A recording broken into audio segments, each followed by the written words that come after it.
우리가 여러분 쭉 살아가다 믿음의 사람으로 살아가다가 신앙인으로 살아가다가 예수 믿으면서 살아가다가 때로는 우리가 우리 생각대로 살려고 할 때가 있죠. 있지요. 네. 없으면 너무 좋겠지만 우리 생각대로 좀 살려고 할 때가 있습니다. 오늘 제가 아브라함에 대해서 네 번째 이야기를 하는데, 아브라함이 지금 완전히 지난주에도 말씀드렸지만 온전한 믿음을 갖고 있지 못한 상태에서 계속해서 어떤 실수들을 계속하냐면 자기의 생각대로, 아브라함뿐이겠습니까? 사례도 마찬가지로 자기 생각대로 계속해서 판단을 하고 그렇게 실행을 합니다. 우리는 그래서 자기 생각대로 했다가 어떤 봉변을 당하게 되면 하나님 앞에 따지듯이 이렇게 묻곤 하죠. 하나님, 왜 그때 말리지 않으셨어요? 하나님, 분명히 그게 아닌 줄 알면 저 좀 말려주지 그러셨어요 라고 이렇게 원망할 때도 참 많이 있지 않습니까? 아마 사례도 훗날 그런 생각을 할지는 모르겠습니다. 오늘 16장 말씀을 전체적으로 보게 되면 지난주에 제가 언급해 드렸듯이 자녀에 관한 이야기가 지속적으로 계속해서 나오고 있어요. 그래서 오늘 이제 또 등장하는 인물 가운데 하나가 하갈이라는 사례 여종이 나오게 됩니다. 그래서 이제 사례도 하갈을 통해서 대를 잇고자 해서 아브라함 자기 남편에게 자기의 여종이었던 하갈을 들여보내게 되죠. 그러고 나서 후회를 하게 됩니다. 그러면서 이렇게 얘기할 수도 있겠어요. 하갈을 내 남편에게 들여보내면 안 된다라고 하나님 저를 혼내시고 다그치시고 저를 이렇게 좀 막아주셔서 그렇지 않게 했으면 얼마나 좋았겠습니까? 라고 후회하면서 원망했을지도 모르겠습니다. 이런 생각을 가지고 사시는 분들이 믿음 안에서 살면서도 없지 않을 거라고 저는 생각을 해요. 근데 이런 것들이 계속 누적돼서 생각되어지고 계속돼서 반복되어지면 결국에 자기 신앙이 잘못됐음에도 불구하고 어떤 생각을 갖게 되냐면 하나님을 원망까지 하면서 믿음의 길에서 돌아서는 사람들이 있다라는 거죠. 여러분, 이 현상들이 먼 나라 사람들, 나와 상관없는 사람들의 이야기가 아니라 내가 될 수 있다라는 그런 생각도 좀 해봐야 될 필요가 있어요. 왜 그러냐면, 제가 이 말씀을 왜 드리냐면, 아브라함은 우리가 뭐라고 얘기해요? 믿음의 조상이라고 이야기를 하는데, 믿음의 조상이 온전하게 믿음의 조상이 되기 전까지는 계속해서 불안한 신앙, 불안한 믿음, 완전치 못한 그런 믿음 가운데 계속해서 성경에서 이야기를 하고 있어요. 근데 왜 하나님은 이 말씀들, 우리가 볼 때 믿음의 조상이라고 하면 얼마나 믿음대로 모든 순간순간들이 아브라함의 간증거리로 가득 채워도 우리가 잘 믿을까 말까 하는 그런 신앙생활의 상태인데, 왜 하나님은 불순종하는 아브라함을 보여주고 자꾸 실수하는 아브라함을 보여주고 자꾸만 하나님의 뜻과는 관계없는 그런 삶을 살아가는 아브라함을 우리에게 계속 보여주고 있을까라는 좀 그런 생각을 하면, 왜 그럴까? 왜 하나님은 그런 모습을 보여줄까? 왜냐하면 우리에게도 우리가 신앙생활을 하면서 불안정한 모습을 분명히 가지고 살아가기 때문에, 그럼에도 불구하고 결국에 하나님을 붙들고 살아가야만, 하나님 앞에 우리의 삶을 다 온전히 드려야만, 온전한 믿음으로 온전히 서 있을 수 있어야만 주님 앞에 믿음으로 설 수 있다, 믿음으로 순종하며 살아갈 수 있다라는 것을 보여주기 위한 여러 가지 장치들이라고 말할 수가 있을 것 같습니다. 하나님은 왜 우리의 과오를 미리 막아주지 않으실까요? 우리가 실수할 것 같으면 하나님은 전지전능하신 분이니까 막아서시고 돌이켜 세우시면 충분히 가능하실 것 같은데 왜 그러지 않을까요? 첫 번째는 제가 생각하기에는 사랑의 목적이 있기 때문에 그렇다라고 생각이 됩니다. 하나님은 우리 안에 믿음이 자라길 바라십니다. 하나님께서 믿음의 역사하심을, 믿음의 일들을 통해서 우리가 그 믿음의 역사하심을 통해서 우리가 그것들을 보고 믿음이 성장되기를 소원하세요. 원하고 계세요.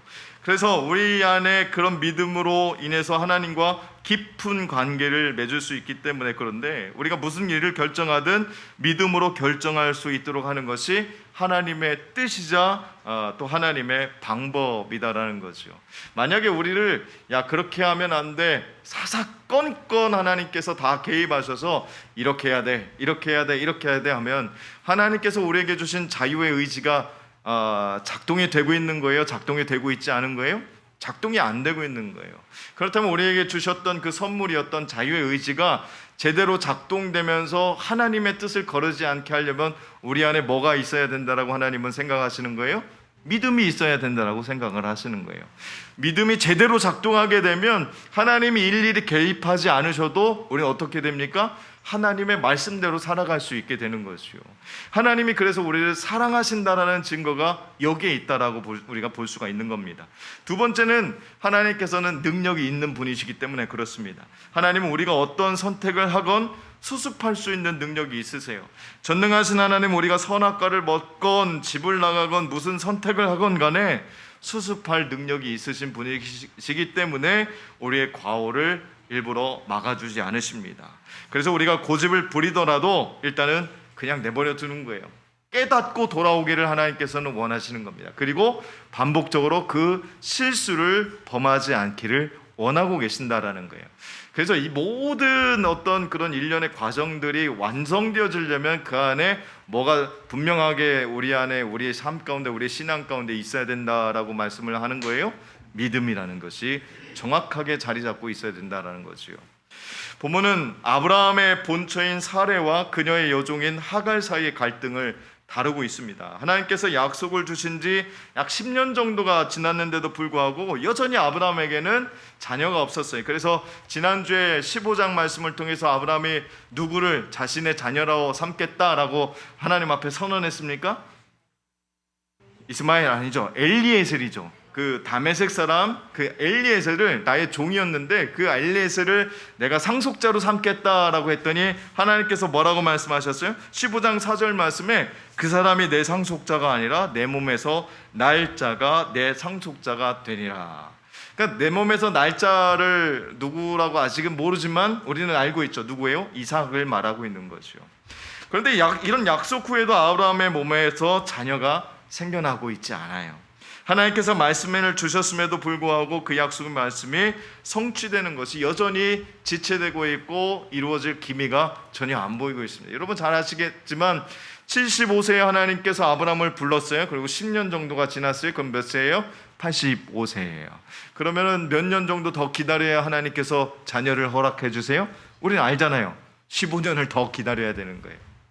근데 여러분 한번 생각해 보세요. 75세에 불러서 하나님께서 25년이라는 기간 동안 아브라함을 훈련시키고 단련시키고 계속해서 하나님의 말씀대로 살아가도록 그렇게 만들어가는 과정 가운데 아직 믿음이 온전치 못한 아브라함의 그 모습은 어떤 모습이었을까요? 조급함이, 그리고 하나님은 왜 약속을 안 지키시는 분이지? 신뢰감도 많이 하나님 앞에서 하나님과 아브라함의 관계 속에서 그 신뢰감도 많이 흔들렸을 거라고 생각합니다. 근데 여러분 15장 17절 말씀 지난주에 우리가 함께 봤지만 15장 17절 말씀에 어떤 일을 하나님과 아브라함 사이에 어떤 일을 행해요? 횃불이 지나가면서 뭘 세웠어요? 언약을 세웠어요. 근데 그 언약의 그 모습을 보고서도 여전히 인간적인 마음으로는 아브라함에게는 뭐가 있었어요? 조급함이 있었다라는 거죠. 왜? 하나님은 그 세 가지 약속 중에 첫 번째인 그 약속도 왜 안 지키고 계시지라는 생각들이 그 삶의 그 아브라함의 가정 안에 휩쓸고 있었다라는 것을 우리가 볼 수가 있는 겁니다. 여러분 우리가 너무나도 잘 알고 있는 말씀이 우리가 잘 알고 있는 내용이죠. 성경 말씀에서는 하나님의 때가 이루어질 때 그때에 하나님이 약속하신 것이 이루어진다라는 것을 우리는 너무나도 잘 알고 있습니다. 근데 아브라함은 아직 그것을 경험하지 못했어요. 경험하지 못하니까 매일같이 삶 가운데 하나님이 이루어 주실 그 일들, 그 약속들을 조급해하면서 기다리다 보니까 그 조급함이 뭘 자꾸만 넘어가게 해요? 믿음을 넘어가게 해서 이성적인 판단들이 계속해서 그 마음속에서 불일 듯 일어나게 합니다. 오늘은 근데 누가 그 일들을 진행하기 시작해요. 사레가 진행하기 시작해요. 약속이 지체되는 상황에서 아브라함과 사레는 그 시대에 통용되던 또 다른 방법으로 자녀를 얻기를 원했습니다. 아브라함의 몸에서 자녀가 나아야 하기에 아내 사레의 여종의 몸을 빌려서 자녀를 낳으려고 했습니다. 여자가 자녀를 낳지 못할 때 고대 근동이나 이스라엘에서는 그 여자의 몸종을 통해서 자녀를 낳는 것이 어느 정도의 풍습처럼 이렇게 잘 이렇게 이끌어져 나갔어요. 아브라함의 아내 사레는 자신의 여종인 애굽 출신의 하가를 아브라함에게 주면서 그녀를 통해 자녀를 낳으라고 제안을 했습니다. 이 제안을 듣고 아브라함은 어땠습니까? 아니야, 하나님의 약속이 있으니까 우리가 좀 더 기다려봐야 돼. 아직 그때가 아닌 것 같아 라고 말을 했습니까? 덥석 그 제안을 받아들였습니까? 덥석 제안을 받아들였어요. 아브라함의 생각에는 어떤 생각이 있어요? 그래, 그 방법이라도 써서 내가 자손의 축복을 그렇게라도 내가 받아야 되겠다. 여러분, 그게 하나님의 방법이에요? 인간의 방법이에요? 인간의 방법이에요. 우리는 때로는 우리가 혼동하는 것이 하나님의 방법이냐 내 생각이 더 앞선 것이냐라는 것을 잘 구별할 수 있는 은혜가 있기를 주의 이름으로 축복합니다. 하나님의 방법대로 우리가 삶을 방향을 틀어서 우리 삶을 그렇게 주님 앞에 초점을 맞춰 나가면 하나님이 어떻게 해주실까요? 책임져 주십니다. 근데 내 방법대로 그 일들을 해나가려고 할 때는 뭐가 생겨나요? 오늘 본문에 보면 쭉 보시게 되면 아시겠지만 삐그덕거림이 생겨나요. 우리는 그 은혜 가운데 하나님의 방법을 잘 찾을 수 있는 그런 지혜를 하나님 앞에 구할 수 있는 은혜가 저와 여러분에게 있기를 간절히 소망합니다. 그런데 하갈이 임신해서 아이를 갖게 되죠. 자신의 여주인이었던 그 사례를 아이를 갖자마자 멸시하기 시작합니다. 예전에 우리나라 조선시대, 조선시대 그 이전에도 다 있었겠지만 우리가 사극을 통해서 보면 조선시대 때 중전 마마가 잉태하지 못했는데 후궁이 잉태하게 되면 어떻게 합니까? 중전 마마를 굉장히 업신여기고 내가 이제 그 후손을 이을 자손이 있다. 아직 아들인지 딸인지도 모르는데 엄청난 유세를 떨면서 그렇게 다녔죠. 마찬가지 어떤 그런 상황이었던 것 같아요. 사례는 지금 아브라함이 85세면 사례는 몇 살이에요? 75세잖아요. 75세인데 야 이제 너 끝났어. 주인님 당신은 끝났습니다. 그런데 나는 자손이 내 안에 아이가 임신되었어요. 그러니까 얼마나 유세를 떨었겠습니까? 여러분, 그 모습을 보면 사례는 어떤 마음이 들까요? 속이 뒤집어지겠지요. 막 뒤집어질 거예요.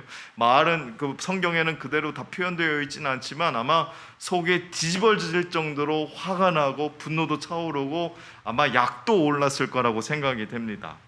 그런데 그러자 사례가 아브라함에게 여종이 자신을 모욕했다라고 하면서 그 여인을 하갈을 쫓아내자라고 이야기를 했습니다. 그랬더니 아브라함이 사례에게 좋을 대로 해라라고 말을 하죠. 여러분, 뭔가 이해가 안 되지 않습니까? 자녀가 급해서 사례의 몸을 빌려서 아이를 이제 임신하게 되었는데 쫓아내자 그러니까 얼른 또 승인을 해요. 그러니까 아브라함의 모습을 보면 좀 이렇게 말씀드리면 그 믿음의 조상님에게 제가 이렇게 말씀드리면 좀 죄송하지만 줏대가 없었던 것 같아요. 그러니까 뭔가 가장으로서의 어떤 줏대나 어떤 중심이 딱 잡혀 있었어야 되는데 뭔가 지금 뭐가 전체적으로 흔들리고 있는 듯한 그런 느낌을 받지 않을 수가 없습니다. 그러니까 사례가 여종 하갈을 학대하고 이러한 학대를 견디다 못해서 하갈이 광야로 도망합니다. 그게 오늘 본문 전까지의 일이에요. 이 사건을 여러분 어떻게 이해할 수 있을까요? 하나님의 약속을 기다리지 못하였고 또 여종의 몸을 통해 자녀를 낳자고 제안한 사례의 모습도 불신앙의 모습이고 이러한 사례의 제안에 아무 대꾸 없이 순순히 따랐던 아브라함의 모습도 불신앙의 모습이라고 말을 할 수가 있을 거예요. 또한 자신의 주인의 자녀를 임신했다고 여주인인 사례를 무시하던 하갈의 그런 모습도 문제가 있다라고 느껴지고 이런 하갈을 품지 못하고 그녀를 학대했던 사례의 행동도 문제가 있어 보입니다. 그럼 창세기 16장 1절에서 6절에 나타난 아브라함의 가정은 그야말로 완전히 초전박살난 그런 가정의 형태다라는 거죠. 여러분, 이런 가정에서 아브라함의 선택은 어떤 선택을 해야만 마땅했을 거라고 여러분 생각하십니까?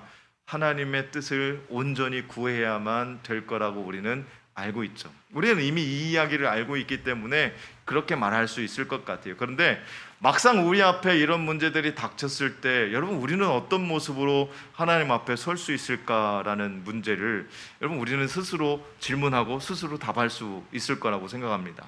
내 믿음이 오늘 아브라함의 모습이 아니라 아브라함의 모습으로 돌아간다고 한다면 나는 견딜 수 있을 것이다, 약속을 지킬 수 있을 것이다, 약속을 기다릴 수 있을 것이다 라고 믿을 수 있겠지만, 아직 하나님 앞에 온전치 못한 믿음을 가지고 있다고 한다면 하나님의 약속이 그렇게 더디어지게 느껴질 수밖에 없다라는 거지요.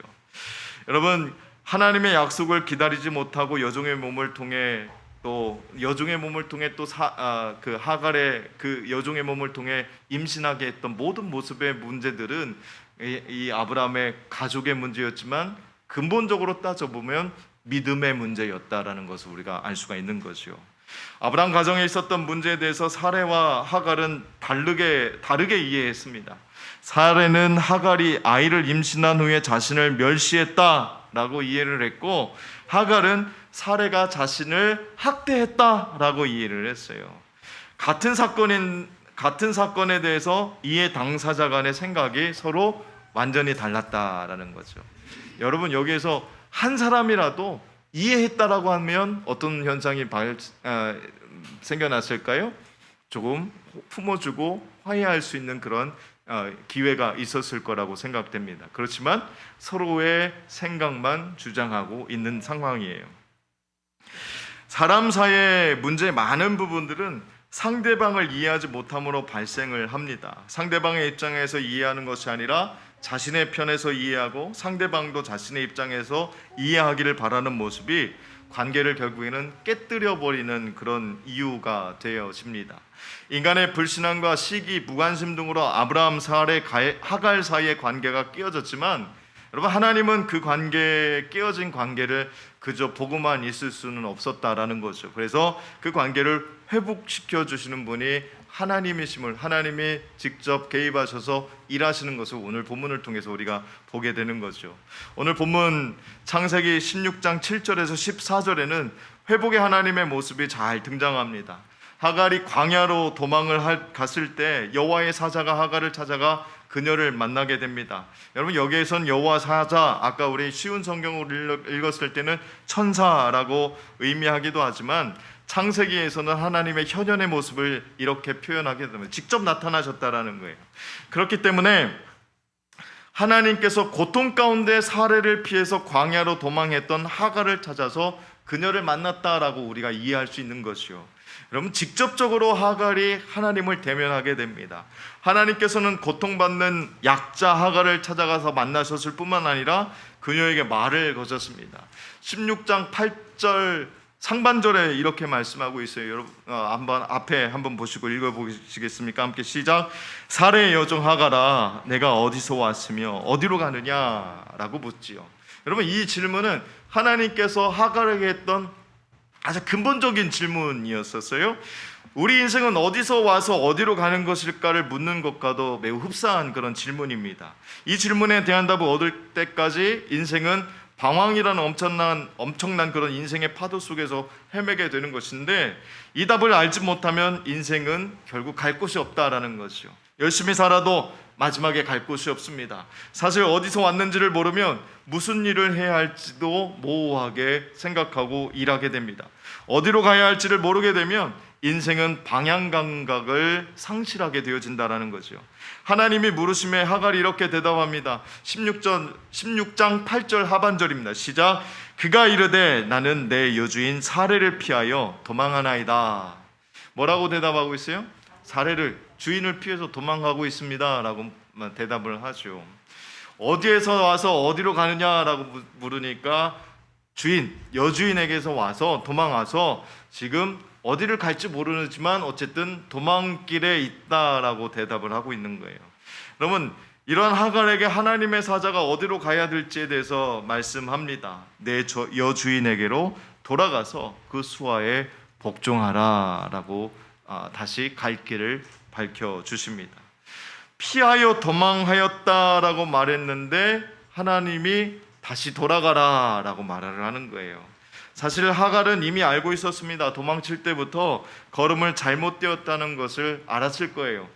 다만 괴로워서 피한 것뿐이었는데, 너무 힘들어서 잠시 도망친 것뿐이었는데 결국 돌아가야 된다는 것은 알고 있었다는 겁니다. 그래서 이제는 돌아가야 된다는 것입니다. 하나님께서는 이러한 명령만 내린 것이 아니라 그녀에게 축복의 약속을 주세요. 10절 말씀 한번 같이 읽어볼까요? 시작.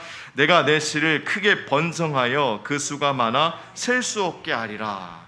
여러분, 이 약속 여러분 낯이 많이 있지 않으세요? 누구에게 했던 약속이에요? 아브라함에게도 똑같이 이 약속을 주셨어요. 아브라함의 약속과 똑같습니다. 왜 이 약속을 하갈에게 하나님께서는 하고 계시는 걸까요? 하나님께서는 미래의 자손에 대한 축복뿐만 아니라 하갈의 뱃속에 있는 아이에 대한 축복의 말씀도 주셨어요. 그래서 오늘 본문 16장 11절과 12절 말씀 같이 한번 읽어볼까요? 함께 읽겠습니다. 시작. 내가 임신하였은즉 아들을 낳으리니 그 이름을 이스마엘이라 하라. 이는 여호와께서 내 고통을 들으셨음이니라. 그가 사람 중에 들나귀 같이 되리니 그의 손이 모든 사람을 치겠고 모든 사람의 손이 그를 칠지며 그가 모든 형제와 대항해서 살리라. 그럼 같이 읽으신 거 맞죠? 네. 하나님께서는 하갈의 고통을 들으셨다라고 말씀하세요.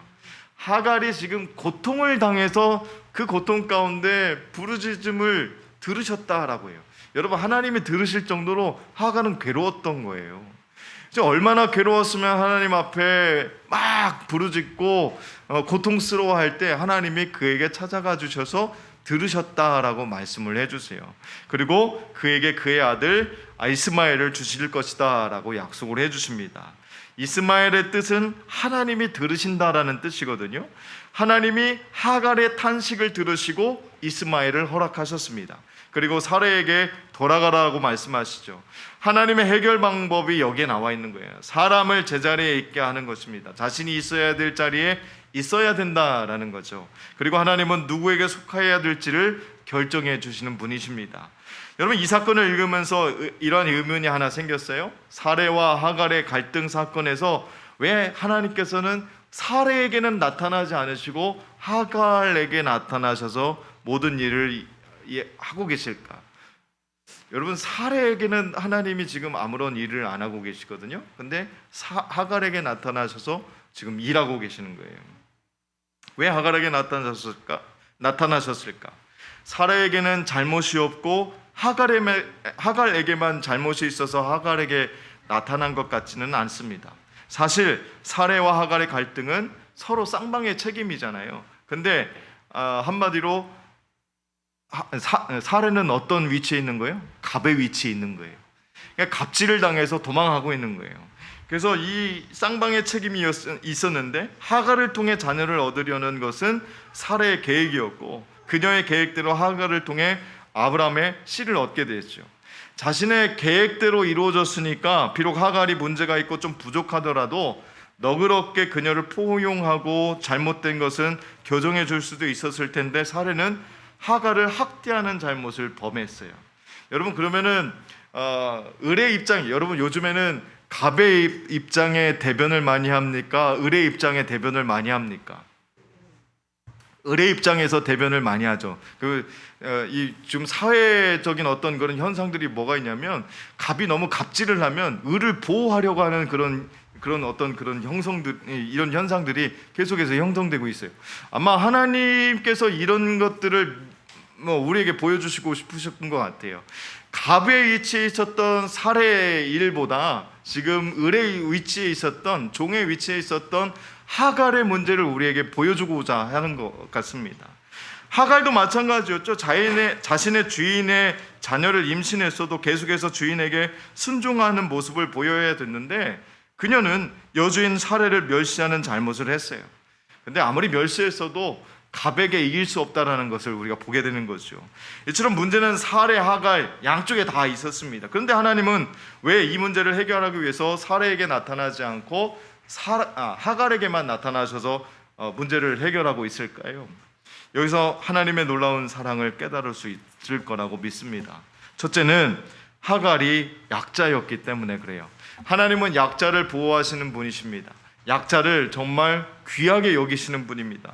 출애굽기 22장 21절에서 24절 말씀에 잘 나와 있죠. 같이 읽어보겠습니다. 시작.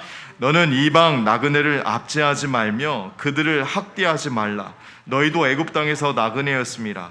너는 과부나 고아를 해롭게 하지 말라. 내가 만일 그들을 해롭게 함으로 그들이 내게 부르짖으면 내가 반드시 그 부르짖음을 들으리라. 나의 노가 맹렬함으로 내가 칼로 너희를 죽이리니 너희의 아내는 과부가 되고 너희 자녀는 고아가 되리라.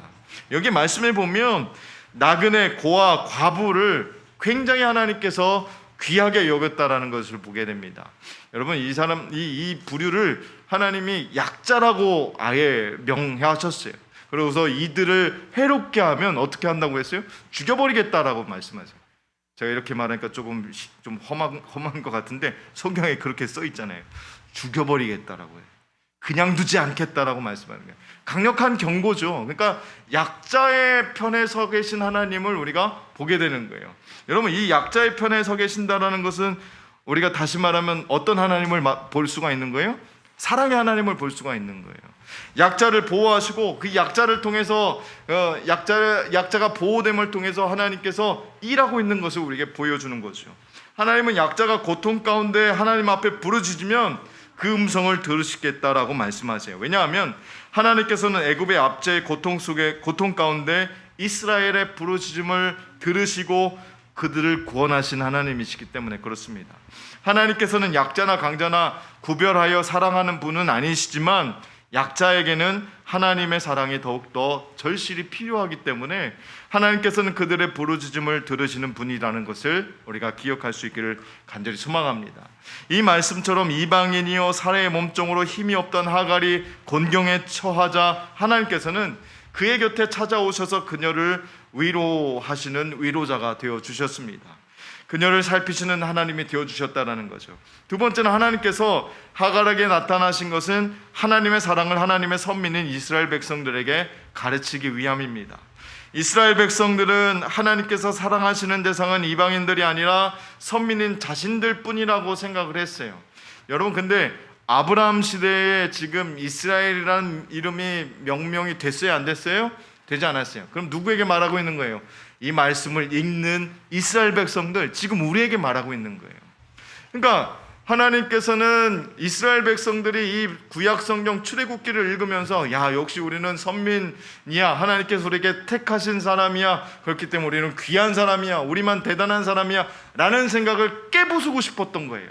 그래서 하갈이라는 이방 여인이었고 힘없는 여인이었고 약자였던 이 사람을 어떻게 하시냐면 대변하고 있는 겁니다. 이스라엘 백성들은 하나님께서 사랑하시는 대상은 이방인들이 아니라 자기들 뿐이라고 생각하는 이것들을 다 깨버리시는 거예요. 이방인이었지만 약자였지만 그럼에도 불구하고 하나님은 어떻게 하신다고요? 사랑하신다라는 거예요. 강자, 약자, 선민, 어떤 이런 것 택한 사람, 택하지 않은 사람 구별하지 않고 모두를 사랑하시는 분이다라는 거예요. 그래서 오늘 본문은 제가 제목을 뭐라고 지었어요? 누구에게도 소홀하지 않으시는 주님이라고 제목을 지었어요. 그러니까 여러분, 여기에 모인 모든 사람들 뿐만 아니라 우리가 전도해야 될 전도 대상자들, 여러분 집에 있는 여러분 가족들, 그 누구도 하나님께서 사랑하지 않는 분이 없어요. 근데 다만 뭐가 중요하냐면 그들이 믿음을 가지고 주님 앞에 돌아오기를 하나님께서는 여전히 기다리고 계신다라는 거예요. 그들이 아무리 사랑하지만, 하나님께서 아무리 사랑하지만 예수님을 믿지 않으면 구원할 수 있는 방법이 없는 거예요. 여러분, 사랑하는 것과 구원은 완전히 별개의 문제잖아요. 여러분, 하나님이 여러분 사랑하세요. 근데 여러분 사랑하는 것만으로 끝난 것이 아니라 예수를 믿으니까 우리에게 뭘 허락하여 주셨어요? 구원을 허락하여 주셨어요. 여러분, 하나님께서 여러분 집에 있는 여러분 가족들을 다 사랑하세요. 여러분이 사랑하는 사람들도 다 사랑하세요. 근데 그들은 뭐가 없어요? 구원이 없는 거예요. 여러분, 이게 얼마나 중요한 문제입니까? 여러분, 우리는 축복의 사람이잖아요. 하나님 앞에 구원을 받은 백성이잖아요. 근데 하나님께서는 오늘 어떤 사람이든 소홀히 여기지 아니하고 다 사랑하시는 분이세요. 그런데 중요한 건 예수를 믿어야만 주님 앞에 돌아올 수 있게 되는 줄 믿습니다. 그래서 우리가 일을 해야 되는 거죠. 오늘 이방인들은 하나님의 심판의 대상이라고 생각했지만 사랑의 대상이라고 바꿔서 우리에게 보여주고 계십니다. 이러한 이스라엘 백성들의 시각이 잘 나타난 말씀이 구약에서는 요나서가 나와 있고, 또 신약에 와서는 선한 사마리아 비유가 나와 있습니다. 사마리아인의 비유에서는 율법 교사가 예수님 앞에 하는 질문 가운데 그런 질문이 있죠. 그러면 내 이웃이 누굽니까? 라고 질문을 해요. 여러분 다 기억하시죠? 이 말은 그러면 내 이웃, 즉 내가 사랑해야 될 대상은 누굽니까? 라고 묻는 거예요. 여러분 율법 교사의 질문을 자세히 분석을 해보면 사랑해야 될 대상, 사랑하지 말아야 될 대상이 구분되어 있는 것 같은 그런 질문이지요. 여러분 성경에 기록된 이러한 사건들을 생각해서 오늘 본문의 하갈과 사레의 사건 속에서 하나님께서 행하시는 일들을 보면 아브라함과 사레의 하나님인 동시에 하갈과 이스마엘의 하나님이심을 분명하게 보여주고 있는 거예요. 여러분 그래서 여기에서 우리가 분명하게 깨달았으면 좋겠는 게, 여러분 세상 밖에 있는 사람, 우리 교회 안에 있는 사람들, 세상에 있는 사람들 모두가 다 뭐예요? 사랑받을 수 있는 존재라는 거예요. 누구나 다 사랑받기에 합당한 존재라는 거예요. 왜요? 하나님이 창조하셨기 때문에, 하나님이 그들을 핏값으로 사셨기 때문에. 그래서 키를 주는 거잖아요. 예수 그리스도의 키를 주셔서 그 키를 가지고 열쇠를 열기만 하면 구원이라는 놀라운 축복의 길이 우리에게 열려지게 되는데, 그 길을 열 수 있도록 우리가 가서 그 키를 전달해 줘야 될 그런 사명이 우리에게 있는 줄 믿습니다. 혹시 우리의 사랑의 대상도 이와 같지는 않습니까? 우리도 사랑해야 될 사람을 정해놓고 사랑하고 있지는 않습니까? 내가 마음에 드는 사람을 골라서 여러분 사랑하고 있지는 않습니까? 그러나 하나님께서는 이스라엘 백성인 아브라함과 사레만 사랑한 것이 아니라 곤경에 처해 있던 이방인인 하갈도 사랑하셔서 그녀를 살펴주셨다라는 겁니다. 하나님께서는 이스라엘 백성만 사랑한 것이 아니라 이스라엘의 적이라도 요나가 전한 말씀을 통해 회개했던 니느웨 백성들도 사랑해 주셨어요. 사마리아인은 자신들의 백성들만 사랑한 것이 아니라 자신을 무시하고 경멸했던 유대인이라도 그들이 공경에 처하자 사랑을 베풀었던 사람이었습니다. 강도 만난 자를 보고 제사장과 레위인의 반응은 그를 피하는 것이었습니다. 때때로 우리의 삶이 너무도 바쁘고 여유가 없기 때문에 우리의 관심과 사랑을 요하는 사람이 주위에 있을 때 우리는 여러분 피하지 않습니까? 애써 외면하고 있지는 않냐는 거죠. 그러나 사마리아인은 그를 보고 불쌍히 여겼습니다. 하나님은 사레를 사랑하시지만 동시에 그녀가 내쫓은 여종 하갈도 사랑하셨습니다. 하갈이 그 하나님을 만납니다. 창세기 16장 13절 14절 말씀을 우리 함께 같이 읽어보겠습니다. 시작. 하갈이 자기에게 이르신 여호와의 이름을 날 살피시는 하나님이라 하셨으니 이는 내가 어떻게 여기서 나를 살피시는 하나님을 비웠는고 함이라. 이러므로 그 샘을 부엘라 헤로이라 불렀으며 그것은 가데스와 베레 사이에 있더라. 사랑의 질경을 넓힌다는 것은 지금보다 많은 사람들을 사랑하는 것도 되겠지만 우리의 사랑을 더욱 깊게 만들라는 뜻이기도 합니다. 하갈이 만난 하나님은 나를 살피시는 하나님입니다. 나를 살피시는 하나님. 여러분 하갈은 어떤 존재였다고 말씀드렸어요? 사레의 을이었었어요. 종이었었어요. 그렇기 때문에 하나님을 만날 기회도 없었고 하나님을 생각할 기회도 없었을 거예요. 왜요? 매일같이 일해야 되기 때문에 청소해야 되죠, 빨래해야 되죠, 사례 쫓아다니면서 지시하는 거 다 해야 되죠. 여러분 하나님 만날 수 있는 기회가 없었어요. 그럼에도 불구하고 하나님께서 도망치고 있는, 쫓겨나서 방황하고 있는 그에게 찾아가 주셔서 만났어요. 그래서 뭐라고 하갈이 고백합니까? 나를 살피시는 하나님. 그동안은 하나님께서 자기를 살핀다라는 생각을 단 한 번도 못했는데 도망길에 만난 하나님이 자기를 사랑하시는 줄을 그때 알게 된 거예요. 여러분 우리는 하나님이 우리를 사랑한다고 다 알고 있지만 여러분 얼마나 그 사랑을 경험하면서 고백하면서 살아가고 있습니까? 하나님이 여러분 사랑하고 있지 않다고 생각되시는 분 계세요? 여러분 아무도 없잖아요.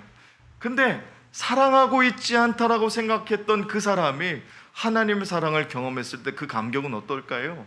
그 고백을 나를 살피시는 하나님이라고 고백할 정도로 그 감격이 그 고백이 마음속 깊은 곳에서 나올 수밖에 없다라는 거죠. 그래서 하갈이 사례에게서 도망치는 것을 하나님이 다 살펴보고 계셨습니다. 그래서 하갈이 하나님을 만난 셈 이름을 부엘라 헤로이라고 지었어요. 이 뜻이 뭐냐면 살아계셔서 나를 살피시는 분의 우물이라고 지었습니다. 가까이 있는 사람을 사랑하는 것이 잘 알지 못하는 많은 사람을 사랑하는 것보다 더욱 어려운 경우도 있습니다. 가까이 있는 형제나 아내나 남편이나 아이들, 부모와 같은 사람을 사랑하는 것이 더욱더 힘들 때가 있다는 거지요. 교회 안에서 가까이 계신 분을 사랑하는 것이 어쩌면 더욱 힘들 때도 있습니다. 그러한 대상에게 우리의 사랑의 깊이를 더하는 것도 우리가 사랑의 지경을 넓히는 것이다 라고 말을 할 수가 있을 것 같아요. 이렇게 깊고 넓은 사랑을 하시는 모든 성도들이 되시길 주의 이름으로 축복합니다. 자신을 핍박하는 자를 위하여 기도하고 자신의 목숨까지 버리기까지 사랑하신 분이 계세요. 그분 우리가 너무나 잘 알고 계시는 분이죠. 그분이 바로 예수 그리스도이십니다. 우리가 예수님을 사랑하기 때문에 우리에게 사랑을 받을 만한 어떤 공로나 장점이 있기 때문에 예수님이 우리를 사랑한 것이 아니다라는 거죠. 로마서 5장 8절 말씀 여러분 잘 알고 계시죠? 우리 한번 같이 앞에도 띄워드리겠지만 한번 읽어볼까요? 시작. 우리가 아직 죄인 되었을 때에 그리스도께서 우리를 위하여 죽으심으로 하나님께서 우리에 대한 자기의 사랑을 확증하셨느니라. 아멘. 하나님은 인간이 어떤 잘못을 저지르든 수습하실 수 있는 능력을 가지신 분이십니다. 그러므로 하나님을 신뢰하며 찬양하며 나아갈 수 있기를 주의 이름으로 축복합니다. 누구의 하나님도 아닌 나의 하나님이 되심을 굳게 믿으시길 또한 축복합니다. 동시에 나만의 하나님이 아니라 우리 모두의 하나님이 되심을 또한 기억하실 수 있기를 주의 이름으로 축복합니다. 오늘 하갈이 뭐라고 고백했어요? 나를 살피시는 하나님이라고 했어요. 누구에게도 소홀하지 않으신 하나님께서 혹시라도 우리가 낭망하여서 약함 가운데 있을 때 우리를 돌보시는 분이 바로 하나님이신 줄 믿으시기 바랍니다. 여러분, 하나님으로 인해 놀라운 능력을 경험하시고 그 힘으로 하나님을 찬양하고 영광 가운데 서 있기를, 아브라함의 실수를 통해서도 구원을 이루시는 하나님의 선하심과 인자하심 그리고 전능하심을 놓치지 않길 주의 이름으로 축복합니다.